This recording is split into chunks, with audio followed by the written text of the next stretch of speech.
हो गए भाई, यू आर नाउ लाइव। ठीक, जा बेटा। देख कितने स्टूडेंट्स आ गए, कहाँ पे दिखेगा ये यहाँ पे दिखेगा सर। 4 5 और स्टूडेंट्स आइए, जल्दी जल्दी जल्दी। 6 डीएल सर वेट कर रहे हैं, जल्दी आइए भाई, फटाफट लाइव हो जाइए आप लोग। जो है बहुत इंपॉर्टेंट क्वेश्चंस लेकर आया हूँ एयरफोर्स XY के लिए, बहुत ही इंपॉर्टेंट क्वेश्चंस। सिर्फ 6 बच्चे आएंगे तो कैसे काम चलेगा बताइए आप लोग। एकता मैम से डीएल सर की क्लास मांग रहे हैं, अवनी सर की क्लास मांग रहे हैं और 6 बच्चे आए। और अपने यार दोस्त को भी फोन करके बताइए जो कि लाइव शुरू हो गया है। बोलो बोलो बिल्कुल। बोलो बोलो बोलो उनको। आपके बैच में डालो अपने जी। हाँ बढ़ रहे हैं। ये हंटर का लाइव है जी। आपके बैच में जो भी बच्चे हैं सबको इन्फॉर्म करिए आप लोग। जो बच्चे हैं बैच में इन्फॉर्म कर दीजिए। फैन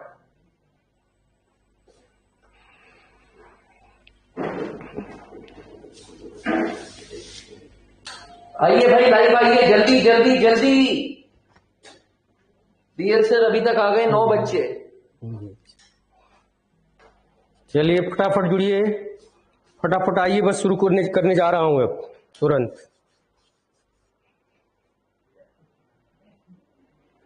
स्क्रीन पीछे विजिबल है ना, सही से आ रही है? चमक देख लीजिएगा ना। शाबाश शाबाश, और लोग जुड़ो, वेरी गुड, बहुत बढ़िया। जरा हैबिट नहीं है, अभी हैबिट बन जाएगी, परेशान मत होना, हैबिट हो जाएगी।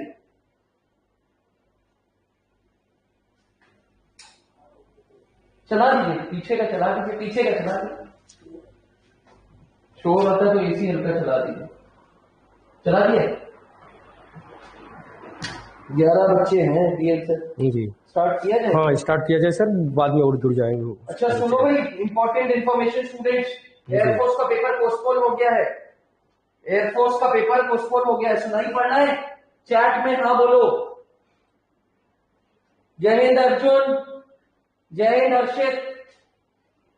एयरफोर्स का पेपर पोस्टपोन हो गया है, सुनाई दे रहा है? जल्दी से चैट में लिखो।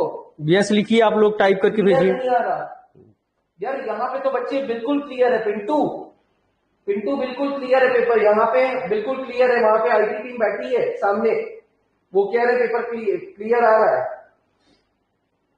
तो पीयूष को भी क्लियर आ रहा है, सचिन को भी क्लियर आ रहा है, श्याम को भी आ रहा है, अर्जुन को भी आ रहा है। चलो आपके सामने बीएल सर है, देखो कमजोर हो गए। 1 हफ्ता 8 दिन से बीमार थे, फीवर था सर को। तो अब स्टार्ट कर रहे हैं हम लोग वापस, ठीक है? आज से क्लास चालू कर रहे हैं तुम लोगों की, और कल से 11 बजे से 3 बजे तक रूटीन लाइव रहेगा। एयरफोर्स एस्पिरेंट्स 11 से 3 रूटीन लाइव रहेगा कल से, भूलना नहीं। 1 घंटा इंग्लिश, 2 घंटा फिजिक्स, 1 घंटा मैथ्स है। जिसका जो कोर्स छूटा है वो कवर करेंगे हम लोग। आप लोग ग्रुप्स में बोलते हो, ग्रुप्स में हम लोग नहीं जुड़े। आपस में मत बात करना, हमसे बात करो। समझो इस चीज को कि 11 से 3 रोज 1 घंटा इंग्लिश, 2 घंटा फिजिक्स, 1 घंटा मैथ्स हम लोगों ने रूटीन में लगाई है। पेपर पोस्टपोन हो गया, इसकी अपॉर्चुनिटी का फायदा उठाओ और लाइव क्लासेस करना। लाइव में अभी थोड़ी दिक्कतें चलेंगी, एक बार हैबिचुअल हो जाओगे तब तक चीजें सही हो जाएंगी, ठीक है? समझ आ रहा है? शाम, साहिल सर आर्टिकल पढ़ाइए, सब पढ़ाएंगे, परेशान मत हो। चलो आज बच्चों इंपॉर्टेंट क्वेश्चंस ले रहा हूं, बाद में जिसका जो भी छूटा है टॉपिक वो सब क्लियर करेंगे हम, सब टॉपिक कंप्लीट होगा, छूटेगा किसी का कुछ नहीं, ठीक है? तो आज सिर्फ हम इंपॉर्टेंट क्वेश्चंस 20 क्वेश्चंस लेकर आए हैं, जो कि बहुत अच्छे क्वेश्चंस हैं, ठीक है? चैट्स में आप जी पूछते बिल्कुल बिल्कुल, और यहाँ सॉल्व करा। जी बिल्कुल। चलो बच्चों, ऑल द बेस्ट। ओके चलिए नाउ स्टार्ट। क्वेश्चन हम ले रहे हैं जो है बहुत ही इंपॉर्टेंट क्वेश्चन है बच्चों, ध्यान रखिएगा। यहां पर देखिए आप लोग स्क्रीन पर क्वेश्चन दिख रहा है, क्वेश्चन नंबर 1, ठीक है? स्पॉटिंग एरर के क्वेश्चन है बच्चों, बहुत ही अच्छे क्वेश्चन है। देखिए क्वेश्चन नंबर 1 क्या कह रहा है? The court divided the land, right? The court divided the land equally among the 2 farmers. उसके बाद डी ऑप्शन कह रहा है कि नो, एरर, राइट। तो यहां पर देखिए क्या हो रहा है कि द कोर्ट, अब यहां पर देखिए बच्चों, मैंने आपसे पहले भी बात किया था, अभी भी बात कर रहा हूं कि ध्यान रखिएगा, टू फार्मर्स की बात कर रहा है, टू की बात कर रहा है। The court divided the land equally among the two farmers. तो यहां पर बच्चों टू को फार्मर्स की बात कर रहा है, तो यहां पर एमंग नहीं होगा, बल्कि क्या होगा बच्चों, यहां पर बिटवीन का प्रयोग होगा। किसका प्रयोग करेंगे आप? बिटवीन, क्योंकि बिटवीन का प्रयोग हमेशा दो के लिए होता है और एमंग का प्रयोग जनरली दो से अधिक के लिए किया जाता है, राइट। इसके बाद फिर हम आते हैं, आगे बढ़ते हैं क्वेश्चन की तरफ। क्वेश्चन की तरफ हम मूव कर रहे हैं। क्वेश्चन नंबर 2 बड़ा ही इंपॉर्टेंट क्वेश्चन है बच्चों। क्वेश्चन नंबर 2 में देखिए क्या कह रहा है कि it is high time that we send the answer. उसके बाद कह रहा है कि नो एरर। तो यहां पर बच्चों ध्यान रखिएगा, इसका कंसेप्ट क्या होता है कि अगर स्टार्टिंग में फर्स्ट क्लास में इट इज हाई टाइम या it is demand of time या इट इज राइट टाइम या टाइम हैज कम या इट इज या नाउ इज द टाइम, अगर इस तरह का क्लास में पहली क्लास में इस तरह के शब्दों का प्रयोग हुआ हो, जिसे इट इज हाई टाइम है या it is demand of time है, अगर इस तरह से शब्दों का प्रयोग हुआ हो, तो ध्यान रखिएगा इसकी जो सेकंड क्लास होती है बच्चों, वो हमेशा वर्ब की सेकंड फॉर्म, जो सेकंड क्लास होगी उसमें हम V2 का प्रयोग करते हैं। तो यहां पर देखिए जो इट इज हाई टाइम दिया है बच्चों, इट इज हाई टाइम के बाद that we send the answer, right. एक मिनट बच्चों, थोड़ा सा टेक्निकली प्रॉब्लम आ रही है, थोड़ा सा इश्यू है, इसको हम ठीक करते हैं। सर, अरे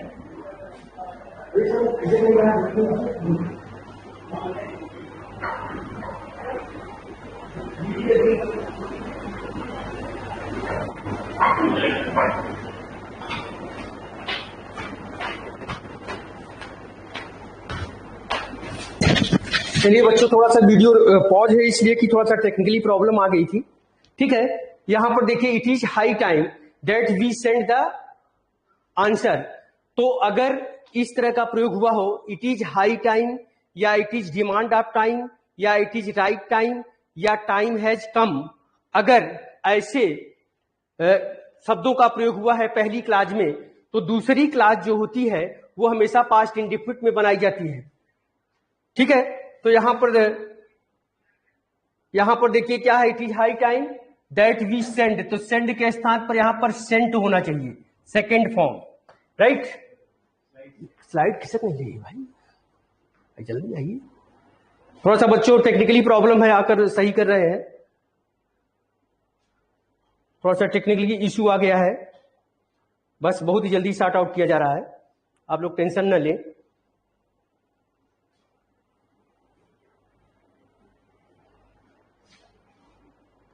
थोड़ा सा वीडियो में टेक्निकली प्रॉब्लम आ गई है, उसको सही किया जा रहा है बहुत जल्दी।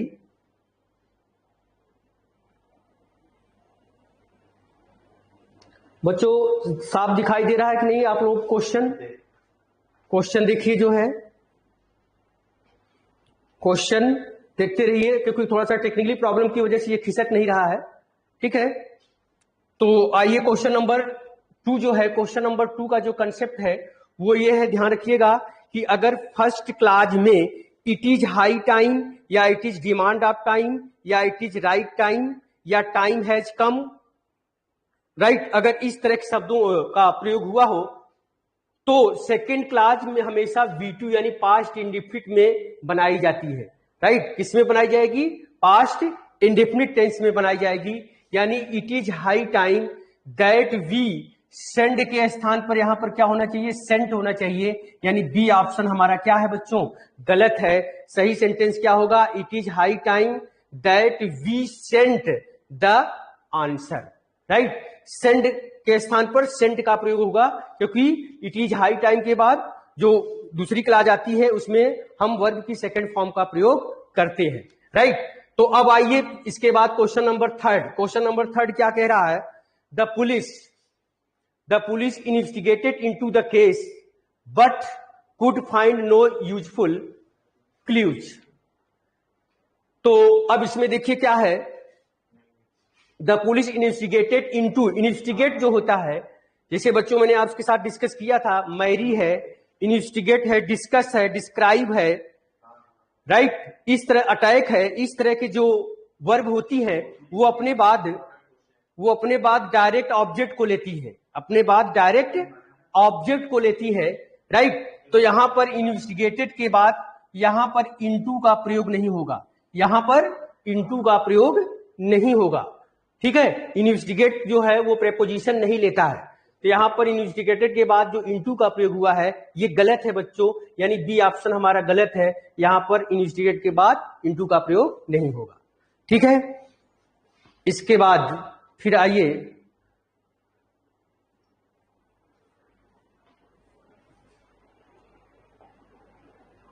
थोड़ा सा बच्चों टेक्निकली प्रॉब्लम हो गई है, इश्यू आ गया है थोड़ा सा।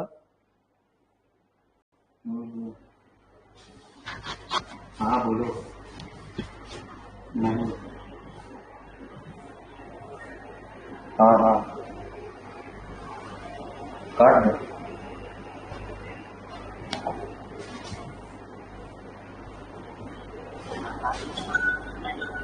बच्चों थोड़ा सा टेक्निकली प्रॉब्लम की वजह से रुका हुआ है वीडियो, बहुत जल्दी शुरू होने वाला है, बहुत जल्दी।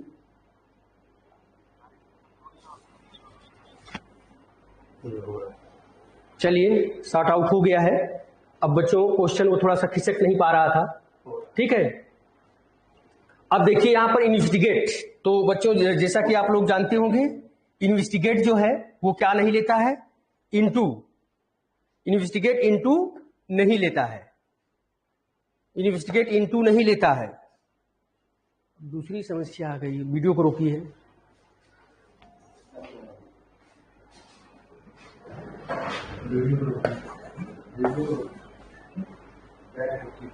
थोड़ा सा बच्चों टेक्निकली प्रॉब्लम की वजह से दिक्कत आ रही है।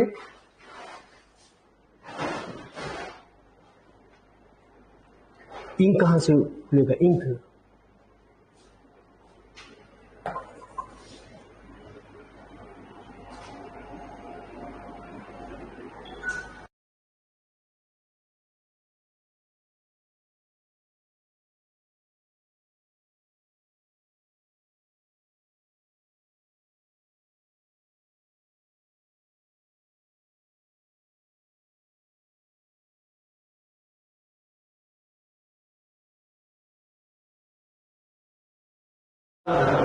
नहीं हो पा रहा बिल्कुल।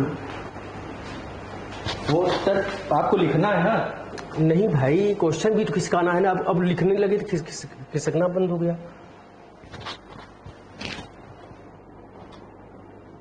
क्या करना है, लिखना है ये। हाँ बिल्कुल, तो लिख तो रहा है, अब खिसक नहीं रहा है।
गई थी, ठीक है।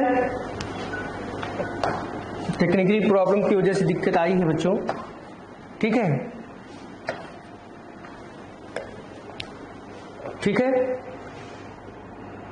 आइए क्वेश्चन नंबर, तो इन्वेस्टिगेट जो होता है बच्चों, इन्वेस्टिगेट के साथ इनटू का प्रयोग हम नहीं करेंगे, इन्वेस्टिगेट के साथ हम इनटू का प्रयोग नहीं करेंगे, ये ध्यान रखिएगा। इसके बाद आइए बच्चों क्वेश्चन नंबर 4। क्वेश्चन नंबर 4 क्या है? The meeting schedule to be held between 2 PM to 3 PM was postponed suddenly, right. अब यहां पर देखिए बच्चों क्या हो रहा है, द मीटिंग, अब यहां पर देखिए क्वेश्चन क्या कर रहा है, the meeting schedule to be held between, जैसा कि बच्चों आप लोग जानते हो कि बिटवीन जो होता है, बिटवीन जो होता है वो हमेशा, बिटवीन हमेशा क्या लेता है बच्चों, बिटवीन हमेशा एमंग लेता है, राइट। सॉरी बिटवीन हमेशा एंड लेता है। आपको हमने बताया हुआ था कि बिटवीन जो होता है बच्चों, बिटवीन क्या करेगा, बिटवीन हमेशा, देखिए थोड़ा सा इसके कंसेप्ट को समझ लीजिए। बिटवीन जो है, बिटवीन हमेशा किसको लेगा, अगर बिटवीन जो होता है वो हमेशा बच्चों क्या लेता है, एंड लेता है। अगर बिटवीन के साथ अगर टू या आर का प्रयोग हो जाएगा तो गलत हो जाएगा, क्योंकि बिटवीन हमेशा क्या लेता है बच्चों, एंड लेता है, ठीक है। तो यहां पर देखिए आपका जो क्वेश्चन है बच्चों, यहां पर अब क्या है क्वेश्चन, इस तरह से क्वेश्चन नंबर बिटवीन। अब यहां पर देखिए बिटवीन जो है वो बिटवीन के बाद 2 PM to 3 PM दिया हुआ है, ठीक है बच्चों। तो 2 PM एंड 3 PM होना चाहिए। कहने का मतलब ये है बच्चों यहां पर कि जो बिटवीन है, बिटवीन के बाद 2 PM 2, यहां पर जो 2 लिखा है, 2 के स्थान पर हमको क्या करना पड़ेगा, एंड का प्रयोग करना पड़ेगा। ये है यहां पर कंसेप्ट, राइट, क्योंकि बिटवीन हमेशा एंड लेता है, बिटवीन के स्थान पर बिटवीन हमेशा एंड लेता है, और एंड के स्थान पर 2 या आर का प्रयोग अगर कर दोगे बच्चों तो वो बिल्कुल गलत हो जाएगा, राइट। तो ध्यान रखिएगा बिटवीन हमेशा क्या लेता है, एंड लेता है। बी ऑप्शन हमारा गलत है, यहां पर 2 के स्थान पर एंड का प्रयोग करना है, राइट। अब आइए क्वेश्चन नंबर 5। क्वेश्चन नंबर 5 क्या कह रहा है, people who are hours with hard work generally do not succeed in life. Hours जो वर्ड है बच्चों, ध्यान रखिएगा, अवर्स के साथ ध्यान रखिएगा, यहां पर अवर्स हमेशा 2 लेता है बच्चों, ये ध्यान रखिएगा आप लोग। अवर्स के साथ, अवर्स हमेशा बच्चों ध्यान रखिएगा 2 लेता है, क्या लेता है, अवर्स हमेशा 2 लेता है। इसके साथ विथ का प्रयोग नहीं होता है। अवर्स का मतलब होता है, अवर्स 2 का मतलब होता है के प्रतिकूल, अवर्स 2 का मतलब होता है के प्रतिकूल या के विपरीत होता है।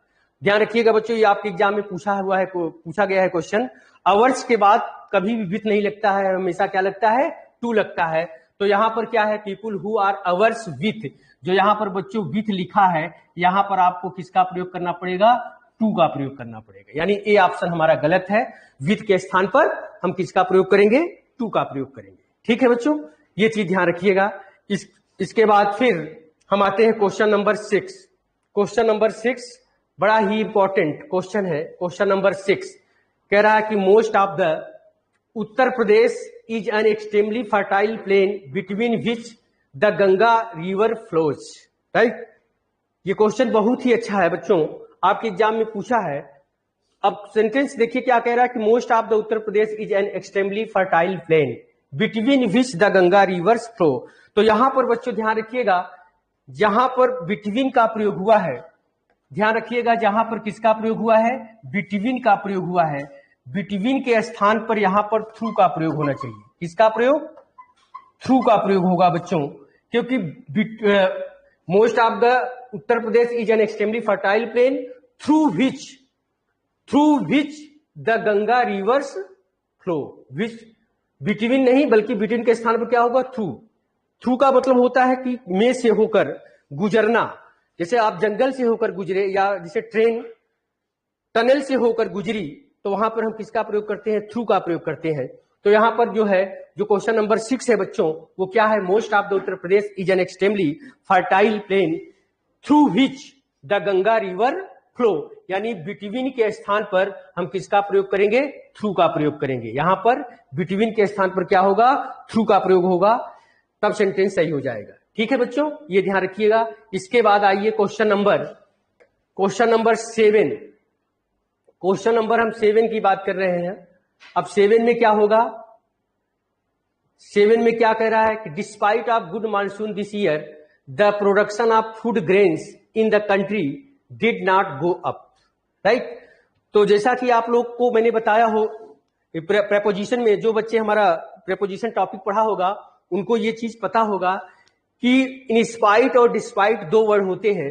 ठीक है, इन स्पाइट और डिस्पाइट। तो इन स्पाइट और डिस्पाइट में क्या है कि इन स्पाइट बच्चों, इन स्पाइट ऑफ और डिस्पाइट,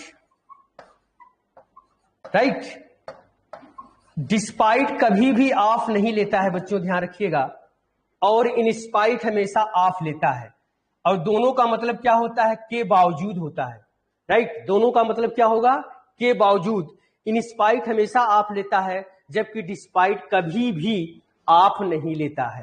ठीक है, तो यहां पर जो आपका क्वेश्चन है, क्वेश्चन नंबर 7, क्वेश्चन नंबर 7 में देखिए क्या है। क्वेश्चन नंबर 7, क्वेश्चन नंबर 7 में कह रहा है कि despite of good monsoon, despite of good monsoon. तो यहां पर जो ए ऑप्शन गलत है बच्चों, यहां पर जो ऑफ है, ऑफ का प्रयोग नहीं होगा यहां पर, क्योंकि डिस्पाइट जो होता है वो ऑफ नहीं लेता है। राइट, तो ए ऑप्शन हमारा क्या है? गलत है। ठीक है, इसके बाद क्वेश्चन नंबर 8, क्वेश्चन नंबर 8 भी बहुत इंपॉर्टेंट क्वेश्चन है। क्या कह रहा है? One of my friends live next door to his aunt. Right, तो बच्चों जैसा कि आप लोगों को मैंने एक रूल बताया है, एक कंसेप्ट दिया था कि each of every one of either of neither of one of, each of every one of either of neither of one of takes plural noun और pronoun but verb is used in singular form. Right, वही concept है यहां पर भी। तो one of आ चुका है बच्चों, तो देखिए यहां पर वन ऑफ के बाद, वन ऑफ के बाद क्या होगा? वन ऑफ के बाद आपका नाउन या प्रोनाउन क्या होगा? प्लूरल। तो वन ऑफ के बाद देखिए नाउन हमारा ये प्लूरल है, लेकिन वर्ब हमारी ये सिंगुलर है। तो यहां पर जो लिव है, लिव के स्थान पर क्या होना चाहिए? लिव्स होना चाहिए। क्या होगा बच्चों? लिव्स होगा। क्वेश्चन क्या होगा? One of my friends lives next door to his aunt, यानी बी ऑप्शन हमारा क्या है? गलत है। क्यों? क्योंकि बच्चों हमने आपको बताया है रूल हमने बताया है क्या कि each of every one of either of neither of one of takes plural noun और pronoun but verb is used in singular form. एक बार रूल को नोट कर लीजिए, अगर जो बच्चे ना नोट किए हो, फिर से मैं रिपीट कर रहा हूं। Each of every one of either of neither of one of takes plural noun और pronoun but verb is used in singular form. Right, तो वही कंसेप्ट है यहां पर बच्चों। तो वन ऑफ माई फ्रेंड्स यहां पर क्या होगा? बी ऑप्शन लिव्स होना चाहिए। ठीक है, इसके बाद फिर आइए क्वेश्चन नंबर 9 की तरफ हम मूव कर रहे हैं। क्वेश्चन नंबर 9 क्या कह रहा है? She as well as you have told a lie at the party. तो यहां पर बच्चों जानते होंगे आप लोग, एक कंसेप्ट है कि when two subjects are joined by, अगर 2 सब्जेक्ट को हम किससे जोड़ते हैं? एज वेल एज या टुगेदर, टुगेदर या विथ या along with या in addition to से हम जोड़ते हैं, तो वर्ब का प्रयोग जो होता है हमेशा वो फर्स्ट सब्जेक्ट के अनुसार किया जाता है। वर्ब का प्रयोग किसके अकॉर्डिंग करेंगे बच्चों? हमेशा फर्स्ट सब्जेक्ट के अनुसार करेंगे। बच्चों समझ में आ रहा है? आप लोग कमेंट में बोलते जाइएगा। ठीक है, राजेश यादव, शैलेश यादव, मोहम्मद साहिल, राजेश यादव, हाँ मोहम्मद साहिल, बेटा समझ में आ रहा है? समझ में आ रहा है? बिल्कुल सर, बिल्कुल बेटा, अच्छे से पूछिएगा। अगर जहां कोई दिक्कत हो तुरंत रोक दीजिएगा, तुरंत पूछिएगा जो है। ठीक है, चलिए क्वेश्चन नंबर कौन सा है? Question number 9। क्वेश्चन नंबर 9 क्या कह रहा है? She as well as you have told a lie at the party, right. तो अगर हमने लिखवाया है कि दो सब्जेक्ट को हम किससे जोड़ेंगे, as well as, together with, along with या इन एडिशन टू, तो वर्ब का प्रयोग बच्चों हमेशा फर्स्ट सब्जेक्ट के अनुसार किया जाता है।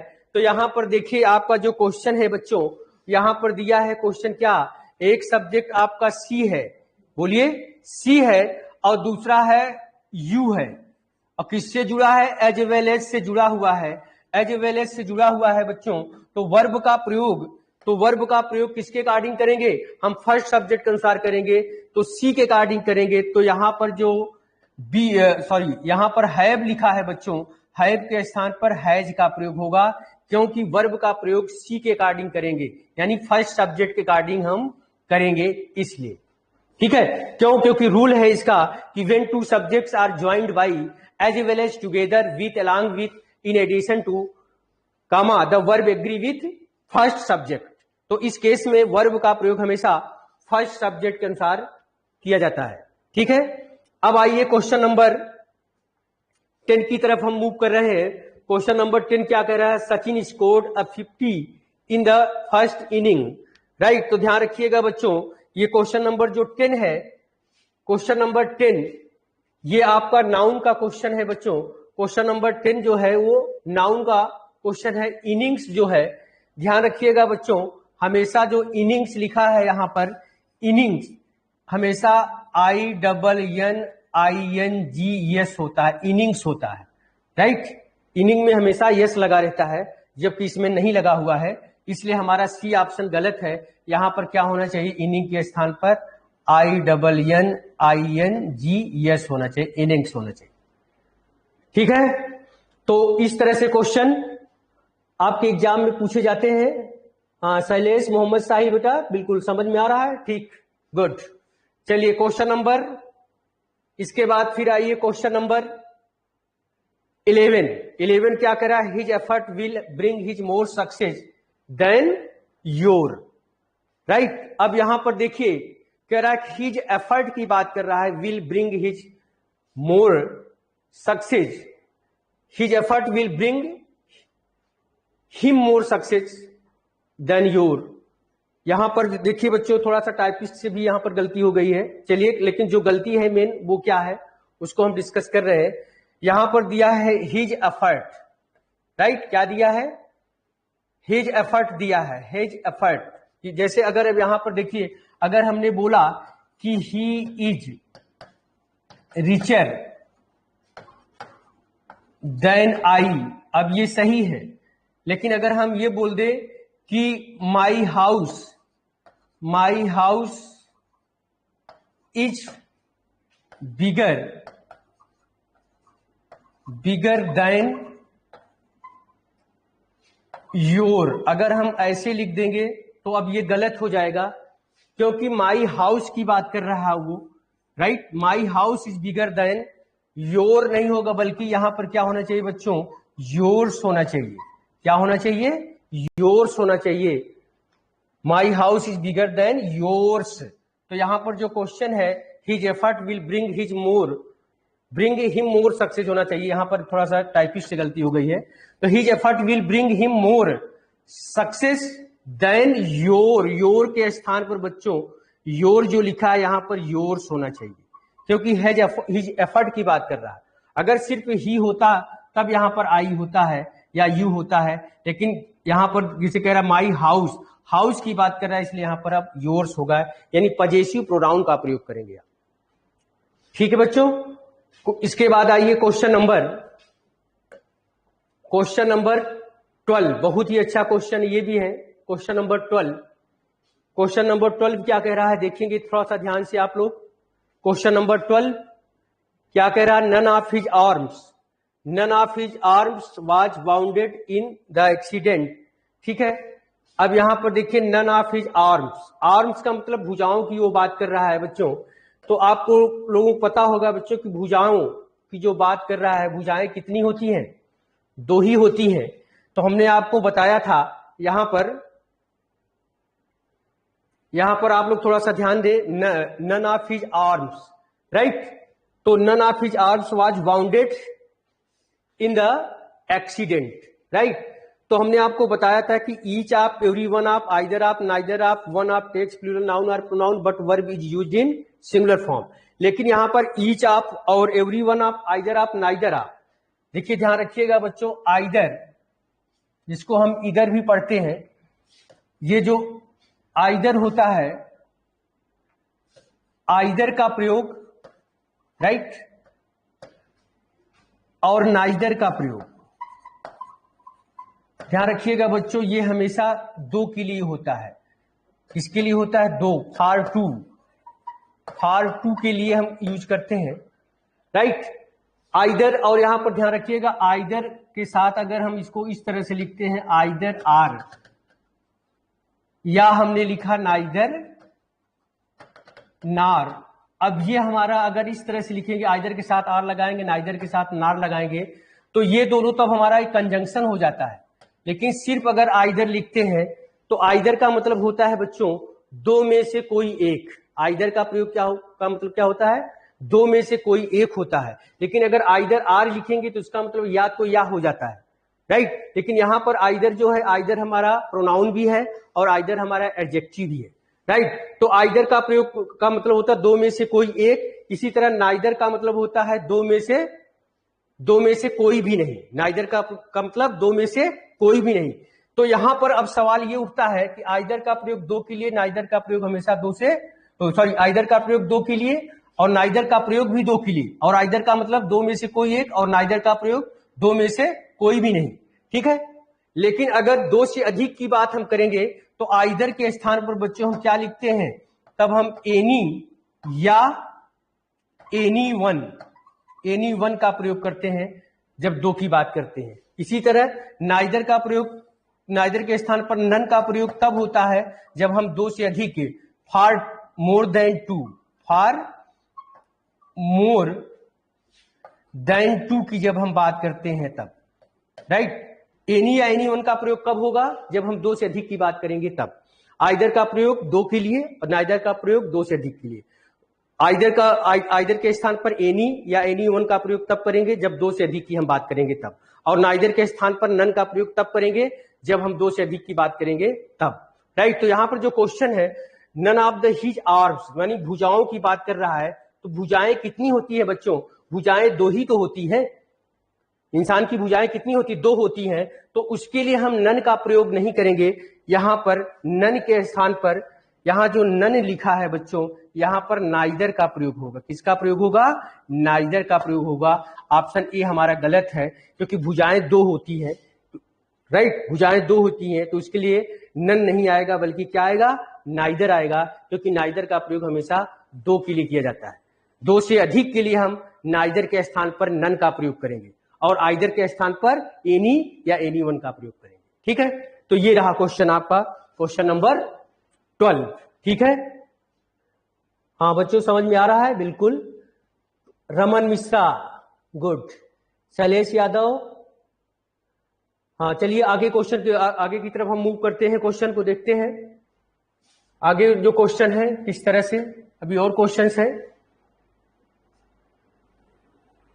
क्वेश्चन नंबर 13, क्वेश्चन नंबर 13 दिख रहा होगा आप लोगों को बच्चों। क्वेश्चन नंबर 13 क्या कर रहा है, he bought the books and put it in the bag. उसके बाद डी ऑप्शन कह रहा है नो एरर। क्वेश्चन नंबर 13 को देखेंगे आप लोग ध्यान से। क्वेश्चन नंबर 13, क्वेश्चन नंबर 13 में देखिए क्या है, he bought the books and put it. यहां पर देखिए बच्चों बुक्स बोल रहा है, बुक्स यानी क्या बोल रहा है, प्लूरल बोल रहा है। क्या बोल रहा है, प्लूरल, राइट। तो प्लूरल के लिए आप इट का प्रयोग नहीं करोगे। He bought the books and put it, तो यहां पर जो इट लगा है बच्चों, इट के स्थान पर देम का प्रयोग करोगे। इट के स्थान पर देम का प्रयोग करोगे। क्यों ऐसा हो रहा है बच्चों, आप लोगों को पता होगा कि ही, सी और इट, ये तीनों का प्लूरल जो होता है वो क्या होता है, दे होता है। तीनों का प्लूरल क्या होता है, दे होता है। तो यहां पर ऑब्जेक्टिव केस दे का क्या होगा, देम होना चाहिए।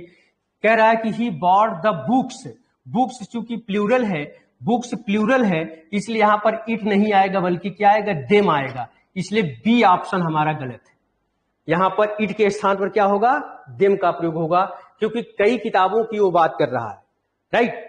क्योंकि ही सी इट का प्लूरल क्या होता है, दे होता है, तो उसका ऑब्जेक्टिव केस यहां पर क्या होगा, देम हो जाएगा। ठीक है, तो करेक्ट आंसर क्या होगा, he bought the books and put them in the bag, क्योंकि कई बुकों की बात कर रहा है, कई किताबों की बात कर रहा है। ठीक है, अब आइए क्वेश्चन नंबर 14। क्वेश्चन नंबर 14 बहुत ही अच्छा क्वेश्चन है। क्वेश्चन नंबर 14 क्या कह रहा है, to John and I it seemed like a good idea but it was not. तो सेंटेंस की शुरुआत टू से कर रहा है, प्रेपोजिशन से कर रहा है, राइट। तो जैसा कि आप लोग जानते होंगे बच्चों, प्रेपोजिशन का कंसेप्ट क्या होता है कि प्रेपोजिशन का कंसेप्ट थोड़ा सा समझ लीजिए। प्रेपोजिशन के बाद बच्चों होता क्या है, यहां पर थोड़ा सा देखिए स्पेस लेकर मैं डिस्कस कर रहा हूं। प्रेपोजिशन के बाद हमेशा ऑब्जेक्टिव केस का प्रयोग किया जाता है बच्चों। ऑब्जेक्टिव केस का मतलब जो भी नाउन या प्रोनाउन होगा वो हमेशा किस केस में होना चाहिए, ऑब्जेक्टिव केस में होना चाहिए। सब्जेक्टिव केस में हम प्रयोग नहीं कर सकते हैं, ध्यान रखिएगा। एक तो प्रेपोजिशन के बाद और दूसरा ट्रांजिटिव वर्ब के बाद हमेशा हम किसका प्रयोग करते हैं, ऑब्जेक्टिव केस का प्रयोग करते हैं। ये ध्यान रखिएगा बच्चों, बहुत ही इंपॉर्टेंट कंसेप्ट है ये, ध्यान रखिएगा। प्रेपोजिशन के बाद जो भी नाउन या प्रोनाउन आता है वो हमेशा और हमेशा किस केस में रहेगा, हमेशा ऑब्जेक्टिव केस में रहेगा। ठीक है, या तो ट्रांजिटिव वर्ब के बाद जो भी नाउन या प्रोनाउन आता है वो भी हमेशा किस केस में रहेगा, ऑब्जेक्टिव केस में रहेगा। ठीक है, तो आइए आपका जो क्वेश्चन है, अब यहां पर देखिए क्वेश्चन क्या है। यहां क्वेश्चन नंबर 14 क्या कर रहा है, टू जॉन एंड आई, तो टू जॉन एंड मी होना चाहिए। यहां पर क्या होगा बच्चों, टू जॉन एंड आई नहीं होगा, बल्कि यहां पर क्या होगा, आई के स्थान पर मी का प्रयोग करोगे। यहां पर आई जो लिखा है इसके स्थान पर क्या होना चाहिए, मी आना चाहिए। तो सही सेंटेंस क्या होगा, to John and me it seemed like a good idea but it was not. क्यों, क्योंकि प्रेपोजिशन के बाद ये टू हमारा प्रेपोजिशन है बच्चों, तो प्रेपोजिशन के बाद हमेशा ऑब्जेक्टिव केस का प्रयोग किया जाता है, सब्जेक्टिव केस का प्रयोग गलत माना जाता है, राइट। तो सही सेंटेंस क्या होगा, to John and me it seemed like a good idea but it was not. ठीक है, इसके बाद फिर आइए बच्चों क्वेश्चन नंबर 15, ये रिफ्लेक्सिव प्रोनाउन का क्वेश्चन है। क्वेश्चन नंबर 15 भी आपका कहां से है, रिफ्लेक्सिव प्रोनाउन। रिफ्लेक्सिव प्रोनाउन के बारे में हमने आपको बताया था कि रिफ्लेक्सिव प्रोनाउन का प्रयोग बच्चों कभी भी सब्जेक्ट की तरह हम नहीं कर सकते हैं। जैसे कि अगर आप बोलते हो, इस तरह से आपने सेंटेंस बोला कि आपने सेंटेंस बोला इस तरह से, हिमसेल्फ इज अ डॉक्टर। अगर आप ऐसा बोल रहे हो तो ये बिल्कुल सेंटेंस गलत है। सही सेंटेंस क्या होगा, ही इज अ डॉक्टर, क्योंकि रिफ्लेक्सिव प्रोनाउन का प्रयोग हमेशा, रिफ्लेक्सिव प्रोनाउन का प्रयोग कभी भी सब्जेक्ट की तरह नहीं किया जाता है, इसलिए हिमसेल्फ से सेंटेंस नहीं बनाओगे बल्कि ही से बनाओगे। ठीक है, तो यही चीज यहां पर है। आपका जो क्वेश्चन है देखिए, यहां पर आपका क्वेश्चन जो है वो इस तरह से है, I accept that myself is responsible for all that to place there. तो यहां पर देखिए I accept that myself नहीं होगा, यहां पर माई सेल्फ के स्थान पर बच्चों क्या करना पड़ेगा, माई सेल्फ के स्थान पर पहली बात आई का प्रयोग करोगे, उसके बाद जो इज लिखा है यहां पर भी आई एम हो जाएगा। क्या होगा, आई एम होगा, तब ये सेंटेंस सही होगा। I accept that I am responsible for all that to place there. तो I accept that, myself के स्थान पर आई करोगे और आई के साथ ऑक्सिलरी वर्ब क्या आएगी, एम आएगी। इसका मतलब ए ऑप्शन हमारा गलत है। यहां पर माई सेल्फ के स्थान पर आई होगा और उसके बाद क्या होगा, आई के साथ हमेशा एम का प्रयोग होगा। ठीक है, तब ये सेंटेंस आपका सही हो जाएगा। ठीक है बच्चों, ये चीज ध्यान रखिएगा। इसके बाद आइए क्वेश्चन नंबर 16 नंबर, ये जो कि नाउन का क्वेश्चन है, बहुत ही अच्छा क्वेश्चन है, ये भी आपके एग्जाम में आ चुका है। तो यहां पर कंसेप्ट क्या है इसका थोड़ा सा देखिएगा आप लोग। There is no many traffic along the street where I live. There is a no many traffic हमारा अनकाउंटेबल नाउन है, अनकाउंटेबल नाउन है, ठीक है बच्चों। तो no, there is not many. अब यहां पर देखिए, इसको ऐसे समझ लीजिए आप लोग, जो मेनी होता है बच्चों, मेनी हमेशा किसके साथ आता है? काउंटेबल नाउन के साथ आता है। और जो मच होता है बच्चों, मच हमेशा किसके साथ आता है? अनकाउंटेबल नाउन के साथ आता है, राइट। तो यहां पर ट्रैफिक हमारा अनकाउंटेबल नाउन है, तो यहां पर जो मेनी लिखा है बच्चों, मेनी के स्थान पर क्या होगा? मच का प्रयोग होगा। बोलिए, there is no much traffic. यहां पर ट्रैफिक अनकाउंटेबल नाउन है, इसलिए मेनी नहीं आएगा, यहां पर मच आना चाहिए, ठीक है। ऑप्शन ए गलत है, ठीक है। इसके बाद आइए क्वेश्चन नंबर 17। क्वेश्चन नंबर 17 क्या कह रहा है? He is not as stronger as his brother. ठीक है बच्चों, तो अब इसका कंसेप्ट क्या है? जो आपका एज और सो एज होता है, हमने आपको बताया था एडजेक्टिव में, एज और सो एज और सो एज के बीच में बच्चों हमेशा ध्यान रखिएगा, हमेशा पॉजिटिव डिग्री का प्रयोग किया जाता है।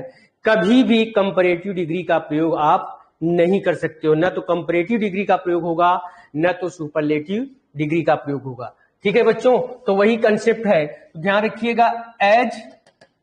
एज और सो एज के बीच में हमेशा कौन सी डिग्री आएगी? Positive degree. हमेशा कौन सी डिग्री आएगी? पॉजिटिव डिग्री आएगी। यहां पर कंपैरेटिव या सुपरलेटिव का प्रयोग हम बिल्कुल नहीं कर सकते हैं, तो वही गलती यहां पर हुआ है। He is not as stronger, as stronger नहीं होगा यहां पर एज स्ट्रॉन्गर के स्थान पर क्या होना चाहिए? स्ट्रॉन्ग होना चाहिए।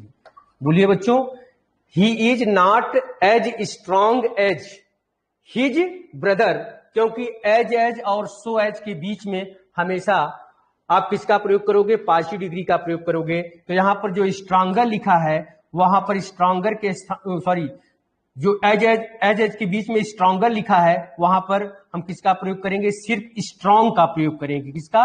स्ट्रॉन्ग, यानी पॉजिटिव डिग्री का प्रयोग करेंगे, ठीक है। एक चीज और ध्यान रखिएगा बच्चों, एज का प्रयोग हम पॉजिटिव सेंटेंस में भी कर सकते हैं, यानी अफर्मेटिव सेंटेंस में भी कर सकते हैं, निगेटिव सेंटेंस में भी कर सकते हैं। लेकिन सो एज का प्रयोग जो होता है बच्चों, वो हमेशा और हमेशा निगेटिव में किया जाता है। हमेशा निगेटिव में करोगे, पॉजिटिव में इसका प्रयोग नहीं कर सकते हो। लेकिन एज का प्रयोग पॉजिटिव के साथ भी कर सकते हो, निगेटिव के साथ भी कर सकते हो, ठीक है। तो यहां पर जो आपका स्ट्रॉन्गर लिखा है, यहां पर स्ट्रांग होगा, यानी बी ऑप्शन हमारा गलत है। स्ट्रॉन्गर के स्थान पर स्ट्रांग होगा, ठीक है। इसके बाद फिर आइए क्वेश्चन नंबर 18। क्वेश्चन नंबर 18 में क्या है देखेंगे थोड़ा सा। क्वेश्चन नंबर 18 कह रहा है, it is best to be silent than to speak in anger, right. तो यहां पर देखिए बच्चों, आगे इसमें दैन लगा हुआ है, यहां पर दैन लगा हुआ है, इसका मतलब दैन लगा हुआ है, तो it is best to be silent और टू स्पीक के पहले दैन लगा हुआ है, तो इसका मतलब यहां पर इट इज बेस्ट जो लिखा है बच्चों, यहां पर क्या होना चाहिए? यहां पर बेटर का प्रयोग होगा। बोलिए, यहां पर जो बेस्ट लिखा है बच्चों, जो यहां पर बेस्ट लिखा है, वहां पर क्या होना चाहिए? बेस्ट के स्थान पर बेटर होगा, क्योंकि आगे देखिए देन भी लगा हुआ है और टू बी साइलेंट और टू स्पीक के बीच वो बात कर रहा है, तुलना कर रहा है, राइट। इसलिए यहां पर आपका सुपरलेटिव डिग्री का प्रयोग नहीं कर पाओगे, यहां पर किसका प्रयोग करोगे? कंपैरेटिव डिग्री, यानी किसका प्रयोग होगा? बेटर का प्रयोग होगा, ठीक है। इसके बाद क्वेश्चन नंबर 19। क्वेश्चन नंबर 19 क्या कह रहा है कि Rajiv Gandhi was the oldest son of Shrimati Indira Gandhi. तो यहां पर बच्चों Rajiv Gandhi was the oldest नहीं होगा, यहां पर इल्डेस्ट होना चाहिए। क्या होना चाहिए? इल्डेस्ट का प्रयोग करोगे, क्योंकि सेम फैमिली के लिए हम इल्डर और इल्डेस्ट का प्रयोग करते हैं। अदर फैमिली के लिए जहां पर ब्लड रिलेशन नहीं होता है, वहां पर हम ओल्डर और ओल्डेस्ट का प्रयोग करते हैं। लेकिन यहां पर राजीव गांधी और इंदिरा गांधी की बात की जा रही है, यानी ब्लड रिलेशन की बात की जा रही है, तो क्या होगा? Rajiv Gandhi was the eldest son of Shrimati Indira Gandhi. ठीक है, तो यानी हमारा जो ऑप्शन है वो बी ऑप्शन गलत है। यहां पर ओल्डेस्ट के स्थान पर इल्डेस्ट होगा। राइट, ओल्डेस्ट के स्थान पर इल्डेस्ट। आपको पता होगा ओल्ड, ओल्डर, ओल्डेस्ट होता है और ओल्ड, इल्डर, इल्डेस्ट भी होता है। तो ओल्ड, ओल्डर, ओल्डेस्ट तब होगा जब हम जहां पर ब्लड रिलेशन नहीं होगा, लेकिन जहां पर ओल्ड, ओल्डर, ओल्ड, इल्डर, इल्डेस्ट होगा, ओल्ड, इल्डर, इल्डेस्ट होगा, वहां पर ब्लड रिलेशन होगा। राइट, तो यहां पर आपका क्या होगा? यहां पर जो है इल्डेस्ट का प्रयोग करोगे। ठीक है, ओल्ड, ओल्डर, ओल्डेस्ट और ओल्ड, इल्डर, इल्डेस्ट। इसके बाद फिर आइए क्वेश्चन नंबर 20। क्वेश्चन नंबर 20 के क्या कह रहा? I went there with a view to survey the entire procedure. Right, तो यहां पर देखिए क्वेश्चन जो है विद अ व्यू टू, जैसा कि बच्चों आप लोग जानते हैं, जो बच्चे प्रेपोजिशन पढ़े होंगे, with a view to, with a view to एक प्रेपोजिशन होता है। विद अ व्यू टू ये एक प्रेपोजिशन है जिसको हम कंपाउंड प्रेपोजिशन कहते हैं। क्या है बच्चों? एक प्रेपोजिशन है जो एक कंपाउंड प्रेपोजिशन है, और यहां पर जो टू लगा है वो विद अ व्यू का अपना टू है। विद अ व्यू का वो क्या है? अपना टू है, ध्यान रखिएगा। तो विद अ व्यू टू के बाद जो होता है वो हम किसका प्रयोग करते हैं? जिरंड का प्रयोग करते हैं, यानी आईएनजी का प्रयोग होगा। तो यहां पर जो है I went there with a view to survey जो लिखा है बच्चों, सर्वे के स्थान पर यहां पर क्या होगा? सर्वेइंग होगा। क्या होगा बच्चों? सर्वेइंग का प्रयोग करोगे, क्योंकि with a view to, in addition to, averse to, object to, ये ऐसे प्रेपोजिशन होते हैं जो अपने बाद हमेशा जिरंड लेते हैं, यानी विद अ व्यू का अपना टू होता है। वैसे भी हमने आपको बताया होगा कि a preposition always takes gerund not infinitive. जब हमने प्रेपोजिशन आपके साथ में डिस्कस कर रहा था तो वहां पर हमने ये जरूर जिक्र किया था कि एक कंसेप्ट बताया था आप लोगों को कि a preposition always takes gerund not infinitive. Preposition हमेशा क्या लेता है? जिरंड लेता है, इन्फिनिटिव को वो नहीं लेता है। राइट, तो वही कंसेप्ट है यहाँ पर। विद अ व्यू टू एक प्रेपोजिशन है जो कि ये कंपाउंड प्रेपोजिशन में आता है बच्चों। तो यहाँ पर विद अ व्यू के बाद जो भी वर्ब आएगी यानी वो जिरंड फॉर्म में आएगी, जिरंडियल फॉर्म में आएगी। तो क्या होगा? I went there with a view to surveying, surveying the entire position procedure, sorry entire procedure, और यहां पर विद अ व्यू का अपना टू है, ये ध्यान रखिएगा। ठीक है बच्चों, तो ये 20 क्वेश्चंस बहुत इंपॉर्टेंट क्वेश्चन थे, इसको हमने डिस्कस किया जो है। ठीक है, तो इसी तरह से इंपॉर्टेंट क्वेश्चंस को मैं लेकर आपके सामने पेश हूंगा जो है। ठीक है बच्चों, तो आज हम यहीं तक रखेंगे जो है, इसके बाद हम कल आपसे हमारी मुलाकात होगी जो है। ठीक है, तो ये 20 क्वेश्चंस को मैंने डिस्कस किया, इसी तरह से हम क्वेश्चन लेकर आएंगे। ठीक है बच्चों, तो आज यहीं तक रखेंगे। जय हिंद।